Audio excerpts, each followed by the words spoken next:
All right, so back to the itinerary and on Friday. Like I said, those of you that are not flying with us both directions, we're going to meet with you at the end of the meeting. We'll tell you where to meet us at the airport and how that will all work. Okay, and we actually need to write all those names down because we kind of just have been, that information has been trickling into us who's going to alter their trip a little bit. Okay, so make sure that you meet with us and I'll remind you at the end. All right, so our first full day, we get down there bright and early, we get our stuff checked in, and we're off to the Magic Kingdom. And we will be there right about when it opens, 10 o'clock, so we're going to get a nice full day there. Generally, you get 2 meals provided for you, a $15 dining card to be used in the parks, and then we also have breakfast at the hotel generally. So just keep that in mind, that's great, and then you provide the third meal. If I don't eat all $15 on one meal, I can keep the remaining balance on that card, use it at the next place that I go. I might want to save a little bit and have a better meal one evening if I want to, a $20 dinner or something like that. The cards are worth $15. You get all $15 of value throughout the course of the trip.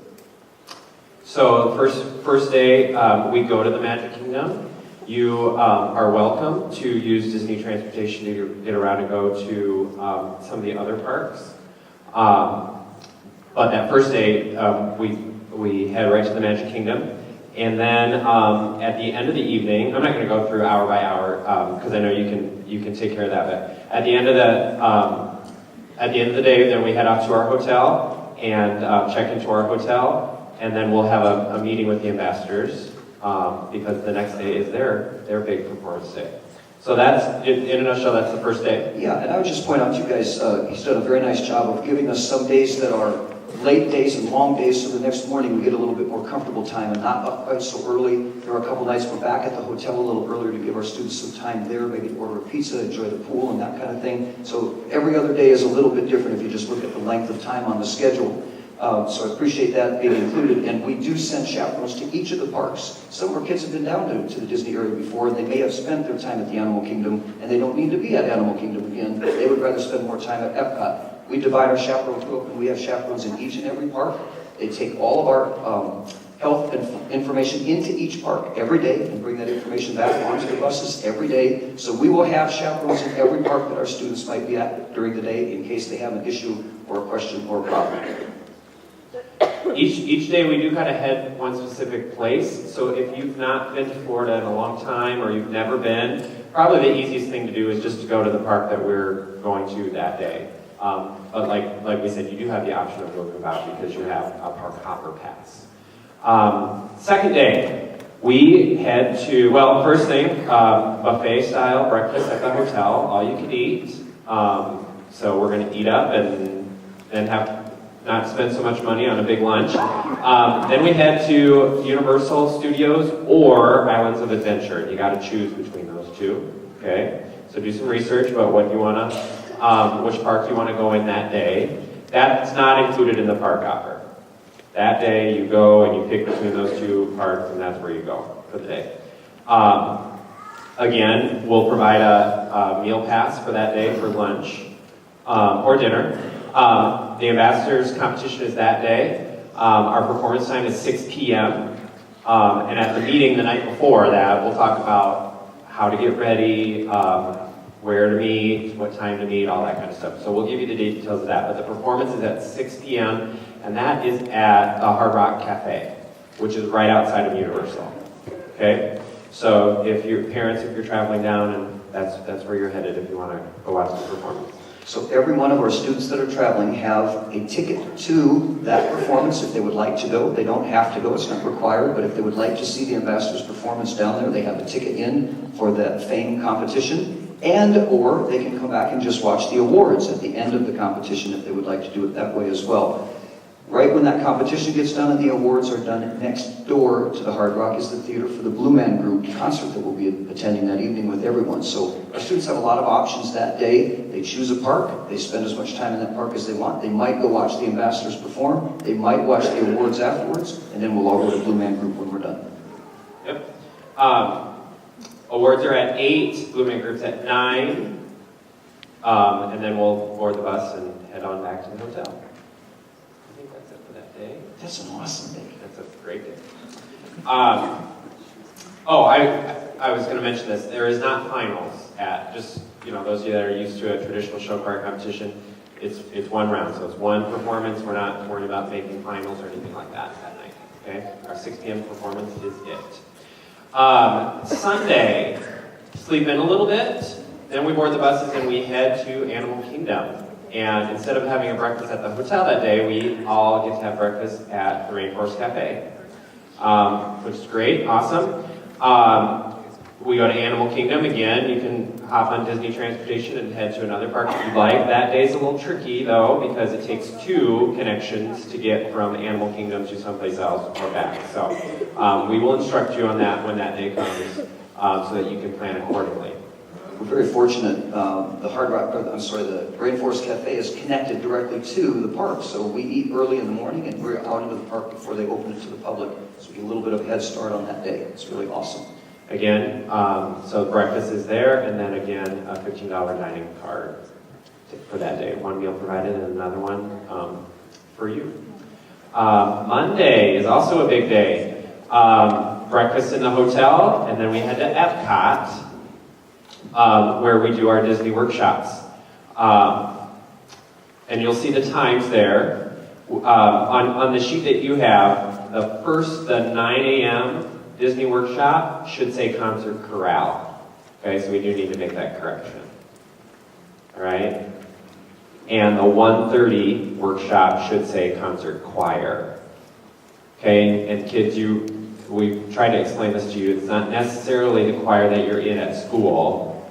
It's the choir that we've assigned you to for this trip. Okay? So just make sure that you know which one you're going to at what time.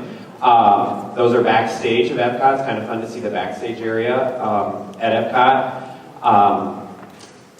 And then we have the chamber choir one that's at 6, right? And the 2 band ones are there listed as well. And then we all watch a really awesome show on the water at Epcot called Illuminations. And then again, board the buses and head back to the hotel. Anything else? No? Okay? And so that's a really awesome day. Those workshops are really fun and just really great time. Then our last day, again, breakfast at the hotel, check out of our rooms. At the last day, we actually go to Disney ground transportation, and then we can head wherever you want to go. You get a Disney dining card that day, and then we will give you details about where to meet and what time to meet so that we can load our flight, same flight groups. Our departures at 5:30 and 6:30 out of Sanford. And then I do want to correct the last time. Group number 2, flight group number 2 should arrive back in Cedar Rapids around 9:45, not 10:45. Okay, so make that correction, please. That would be nice if you would be there to pick up your child. Yeah. Because by then we're not going to want to see them. Except the next morning at school. They are expected to be at school, first period, after we are back from our trip. But please be there to pick up your child.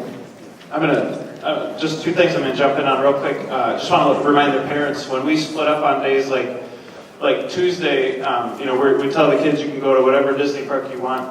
We separate our chaperones out to each of those parks. They do not have to go to the same park as their chaperone, but we do have chaperones in each park in case they need to get a hold of somebody and take care of somebody that day. And then also I want to just talk real quickly, when we actually come back on Wednesday, the next day after our flight gets back, Tuesday, Wednesday, Thursday of that week are when the Iowa assessment tests are being administered here at the high school. So we're all going to miss them on Tuesday, and you're going to have to make those up. And you'll get information from your homeroom teacher on how to do that. But seniors, you get lucky, because the next day, Wednesday, it's a 2-hour late start schedule. The seniors don't take the test, so they come 2 hours late. So sophomores and juniors will be starting the Iowa assessment at 9 o'clock on Wednesday. And all of that will get explained to you, later on through the high school, but I just want you to kind of be planning ahead for that. No problem. Yeah, we need you in school on Wednesday, though. The point is we need you in school on Wednesday. Okay. I just want to insert one thing. I want you guys to know that your son or daughter will have the cell phone number of their chaperone or at all times, and your son or daughter chaperone will have your son or daughter's cell phone number, and then all chaperones have all of the other chaperones' numbers. We know who's in which park at each day. So if your son or daughter would call their chaperone and say, I need some help, I'm at the first aid station in Animal Kingdom, that chaperone calls the 1, 2, or 3 other chaperones in Animal Kingdom for that day, and we'll have a chaperone there in 5 minutes. Also, they'll have all the health forms and all the information that they need right there in that park in case we need to make a decision. Okay? So I just want you to know there's a connection there that can be made in all directions at all times. And one of our students was wise enough to tell us, guys, there's an app now available from Disney that would be very advantageous for you to have on your phone while we're down there. It allows you to do multiple fast passes, and we'll talk about that, so that you can maximize the time that you have in each of the parks. So you'll want to get a hold of the Disney app, and there's tremendous things on there. They can tell you the wait time at different rides and all kinds of neat things. It's a very well put together app, or so I'm told. So you might want to check into that. If you have questions about the itinerary, jot them down, and we'll catch your questions at the end. Mrs. Brummer is going to talk about. Okay, one other thing for kids, if you have a concern at any point in any day of any kind, the person you take your concern to is your chaperone. Your chaperone will check in with you every single night. There will be a short meeting of all the chaperones every evening, during which we determine what information needs to go out to kids for the next day. So we're not going to hold you to memorizing this itinerary. We'll tell you every evening what's up for the next day. The other thing is, rule of thumb, wherever we drop you off in the morning is where we expect you to return to that day. And again, your chaperones are, chances are you're even on the same bus as your chaperone, and they will be reminding you that of that every day. So we're not going to lose anybody. Okay, medical release forms. All these forms are the forms that are going to go to the Disney parks. I would love today, if at all possible, to collect all these forms. The yellow form, front of it is the student and adult permission and medical release form. At the back of that form is the actual medical information. Please take note that the very bottom of that form says insurance release. It only needs to be completed if your student is without insurance coverage. All right, so we'll have all this information with us all the time. And of course, we'll destroy all this information when we get back as well. So there's that form that I would love for you to turn into your chaperone this evening if you have it available. There is a conduct contract for students. That's the tan form in your packet. One side is for your student, one side is for your parent. We need those to be signed in the appropriate places and also returned tonight if possible. If not, bring them to your director. And then perhaps tonight, if you are arranging to see an aunt or a relative of some kind while you're in Florida and you want to leave the group in order to have dinner with a family member or something, that's the green visitation release form. And every year we have a few kids that take advantage of that as well. So those 3 forms we'll be looking to get back from you. 2 for sure, possibly 3. Tonight would be great, if not by March 2nd.